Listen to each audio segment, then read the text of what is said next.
दोस्तों नमस्कार। चीन और पाकिस्तान के प्रोपेगेंडा को पूरी तरह विफल करते हुए G20 समिट का आगाज भारत के श्रीनगर शहर में शुरू हुआ है। इसमें शामिल होने आए G20 देशों के डेलीगेट्स का भव्य स्वागत किया गया। दोस्तों इस बैठक के शुरू होते ही एक से बढ़कर एक सुंदर तस्वीरें आ रही है जो हर भारतीय का सीना गर्व से चौड़ा कर देगी। यह उसी सरजमी की तस्वीर है जहाँ कभी हर वक्त कर्फ्यू लगा रहता था, आतंकी घटनाएं सामान्य मानी जाती थी और आज उसी जमी पर पूरी दुनिया की नजरें गड़ी हुई है, जहाँ G20 देशों के लगभग 150 सदस्यों को पूरी शानो शौकत से कश्मीर के डेवलपमेंट पर बात करने के लिए बुलाया गया है। इससे संबंधित तस्वीरें मीडिया जगत में छाई हुई है कि कैसे विदेशी डेलीगेट्स यहाँ की खूबसूरती का आनंद ले रहे हैं। दोस्तों इन तस्वीरों से एक बात तो साफ नजर आती है कि इस वक्त चीन और पाकिस्तान बुरी तरह से जल भुन रहे होंगे। उन्होंने लगातार कई कोशिशें की ताकि कश्मीर में होने वाली यह बैठक किसी तरह विफल हो जाए, लेकिन भारत सरकार ने इसके लिए पूरी तैयारियां पहले ही कर ली थी। सरकार को संभावना थी कि पाकिस्तान इस बैठक के दौरान कोई बड़ी घटना को अंजाम दे सकता है। इसी को देखते हुए जमीन, पानी और आसमान तीनों जगहों से कश्मीर की सुरक्षा के पुख्ता इंतजाम किए गए हैं। देश के जवान पूरी मुस्तैदी के साथ चौकसी कर रहे हैं ताकि हर एक डेलीगेट्स की सुरक्षा का ध्यान रखा जा सके और इस बैठक में किसी तरह का व्यवधान पैदा न हो सके।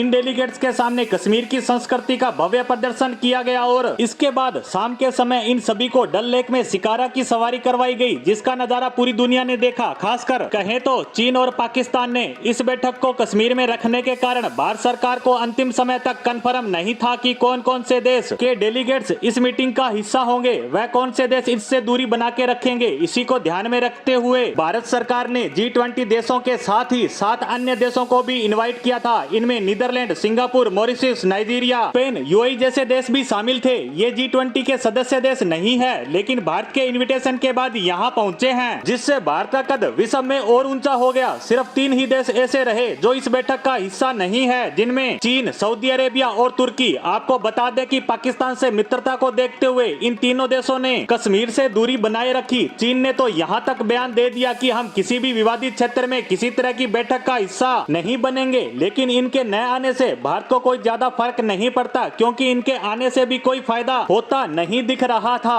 वहीं भारत का लक्ष्य है कि बाकी के देश कश्मीर का डेवलपमेंट और यहाँ की प्राकृतिक सुंदरता को देखे ताकि यहाँ टूरिज्म को बढ़ावा मिल सके। साथ ही सरकार चाहती है कि विश्व में कश्मीर को लेकर जो छवि बनी है उसमें भी अब बदलाव आए। इसी को देखते हुए अब लगभग 25 देशों के 150 डेलीगेट्स कश्मीर का भ्रमण कर रहे हैं। इसके अलावा भी बताया जा रहा है कि भारत ने अपने कुछ खास मित्र देशों को भी इन्विटेशन दिया था, जिनमें कुछ गल्फ कंट्रीज व भारत के पड़ोसी देश हैं और इनके सदस्य भी श्रीनगर की खूबसूरती का आनंद ले रहे हैं। भारत के इस शक्ति प्रदर्शन पर आपकी क्या राय है, जरूर बताएं। इसी के साथ हमारी आज की पोस्ट को यहीं समाप्त करते हैं। धन्यवाद।